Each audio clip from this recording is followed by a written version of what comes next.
Hello friend, welcome back. दोस्तों, आज की क्लास में हम पढ़ेंगे ऑपरेटिंग कॉस्टिंग और उसके अंतर्गत पढ़ेंगे ट्रांसपोर्ट सर्विस। ट्रांसपोर्ट सर्विस के बारे में हमने पिछले क्लास में आपको बताया था कि ट्रांसपोर्ट सर्विस में दो तरह की सर्विस प्रोवाइड की जाती है। एक तो पैसेंजर और दूसरा जो है गुड्स, यानी पैसेंजर को ले जाना एक स्थान से दूसरे स्थान पर या गुड्स को एक स्थान से दूसरे स्थान पर ले जाने के लिए जो सर्विस प्रोवाइड किया जाता है उसकी कॉस्टिंग कैसे निकालते हैं, यानी पैसेंजर से हम भाड़ा कितना ले या फिर माल अगर ट्रांसपोर्ट कर रहे हो तो उसके लिए हम भाड़ा कितना ले, इसका हम इसमें आपको कैसे डिटरमाइन किया जाएगा उसके बारे में हम बताएंगे। सबसे पहले दोस्त, इसमें होता है मेथड फॉर टन किलोमीटर, यानी टन किलोमीटर या कहें पैसेंजर किलोमीटर।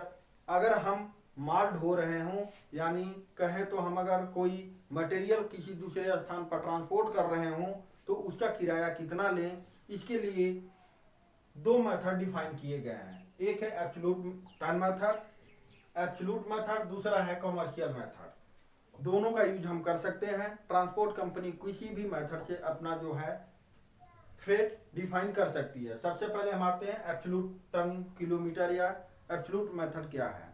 दोस्तों, एब्सोल्यूट मेथड पुराना मेथड है और इसमें जो है जितने हम जैसे ए बी सी ये डायरेक्शन दिया हुआ है कि कोई एक गाड़ी है, अगर ए से चली, ए स्टेशन से चला और बी स्टेशन आई, फिर बी से सी गया और सी से वापस ए स्टेशन पर चला गया। ये तीन स्टेशन हैं जो हमने आपको दिखाया फिगर में, ए बी और सी। अगर कोई ट्रक, मान के चले कोई ट्रक है किसी ट्रांसपोर्टर का जो ए स्टेशन से चलता है और 30 किलोमीटर की दूरी है, यानी डिस्टेंस जो है ए और बी के जो है 30 किलोमीटर, बी और सी का 40 किलोमीटर और सी और ए का 50 किलोमीटर, ये दिया हुआ आपका डिस्टेंस।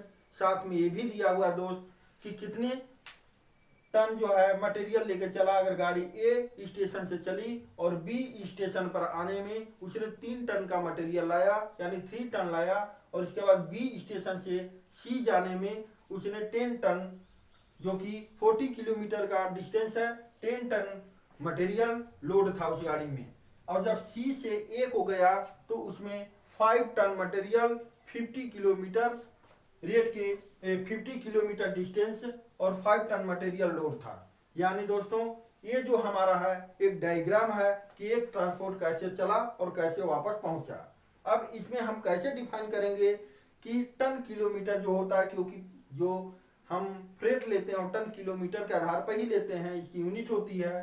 तो इसके लिए दो मेथड थे, एब्सोल्यूट मेथड और कमर्शियल मेथड। एब्सोल्यूट मेथड में ये बताया गया है कि एक स्टेशन से दूसरे स्टेशन, यानी एक जगह से दूसरे स्टेशन जाने में जितनी दूरी होती है और साथ में जितना मटेरियल लोड होता है उस पर, वो दोनों का मल्टीप्लाई करते हैं।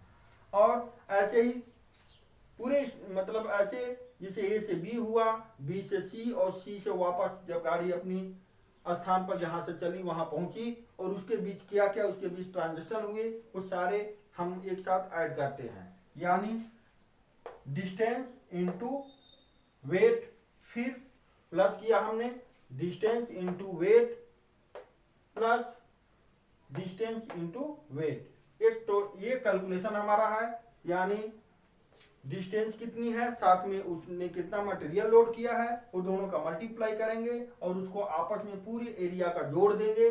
जोड़ने के बाद यानी ऐड करने के बाद जो आता है वो होगा हमारा 740 किलोमीटर टन, यानी ऐसे एब्सोल्यूट वैल्यू में निकाला जाता है।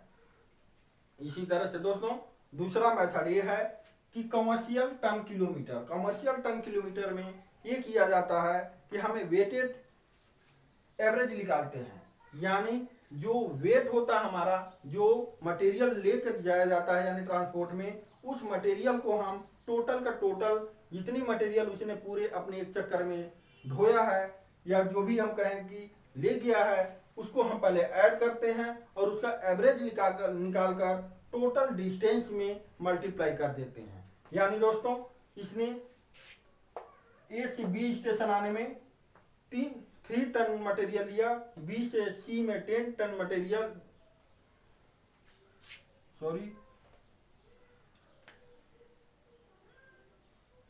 बी से सी में 10 टन मटेरियल ले गया और सी से ए में 5 टन मटेरियल, यानी टोटल हमारा हो गया 3 + 5 + 10 डिवाइडेड बाई 3 इंटू 30 + 40 + 50, ये आएगा 120 किलोमीटर और ये आता हमारा 720 किलोमीटर पर टन, यानी किलोमीटर टन। दोस्तों अब इसमें अब ये दोनों में डिफरेंस क्या है? डिफरेंस ये होता है कि अगर कोई ट्रांसपोर्ट गाड़ी चला रहा हो, अगर हम पहले मेथड को लेकर चलें तो हो सकता है कि कोई गाड़ी वाला अगर ए स्टेशन से चला और बी स्टेशन से तो उसे मिल गया मटेरियल, और बी और सी स्टेशन जो है वो हो सकता है कि कोई मटेरियल उसे ना मिले और खाली ही गाड़ी लेकर जाना पड़ सके। यानी ऐसा भी हो सकता है कि बीच में उसे मटेरियल कहीं एक स्टेशन पर उतारने के बाद अगले स्टेशन जाने में, या हो सकता है वापस जाने में, कहीं हम गए यानी ट्रांसपोर्ट कहीं लेके गया किसी स्थान पर, वापस गाड़ी आते समय उसमें कोई मटेरियल ना हो, तो ऐसे कंडीशन में इसका डिस्टेंस भी 0 हो जाएगा। तो इसका हमारे कॉस्ट जो होता है उसका हम डिफाइन नहीं कर पाएंगे, क्योंकि गाड़ी गई और आई भी, तो केवल जाने जाने का आपको पैसा मिलेगा, आने का नहीं मिलेगा, क्योंकि ये वैल्यू 0 हो जाएगी।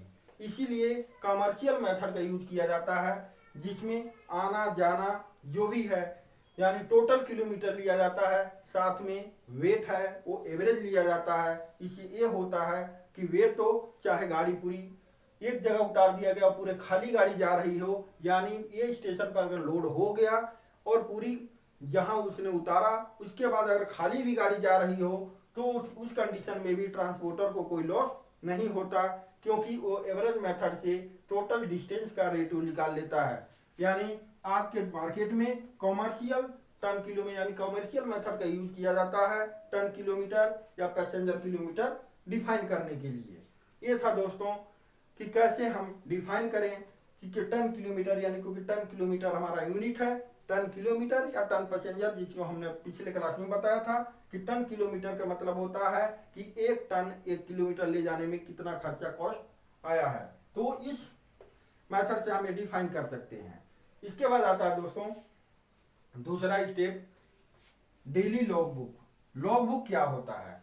लॉग बुक हर गाड़ी का एक लॉग बुक होता है और उसके आधार पर ही डिफाइन होता है कि उस गाड़ी का खर्चे क्या हैं। उस लॉग बुक में उस गाड़ी नंबर, उस लॉग बुक के अंतर्गत गाड़ी का नंबर, ड्राइवर का नाम, नंबर, किस रूट पर जा रही है, ये सारी चीज डिफाइन होते हैं उस लॉग बुक में। और दिन में कितने चक्कर गई, कहाँ गया और कितना उसमें माल लोड हुआ, किस स्टेशन पर उतरा और किस स्टेशन से फिर लोड हुआ, ये पूरे डिस्क्रिप्शन उस लॉग बुक में दिया होता है। यानी एक गाड़ी का डेली बेसिस पर कि अगर गैरेज से निकला वो टाइम और गैरेज में इन हुआ यानी आउट और इन का भी टाइम दिया होता है, और उसके अंतर्गत तो सारे विवरण होते हैं जो एक गाड़ी से रिलेटेड होता है। यानी डेली लॉग बुक शीट हर गाड़ी का अलग अलग होता है। ट्रांसपोर्ट कंपनियां हर गाड़ी के लिए रखती हैं कि उनके खर्चे का पता किया जा सके कि उससे हमें कितना इनकम हुआ, कितना लॉस हुआ, या कितना उस गाड़ी पर खर्चा हुआ। इस सारे चीज को डिफाइन करने के लिए लॉग शीट बनाई जाती है।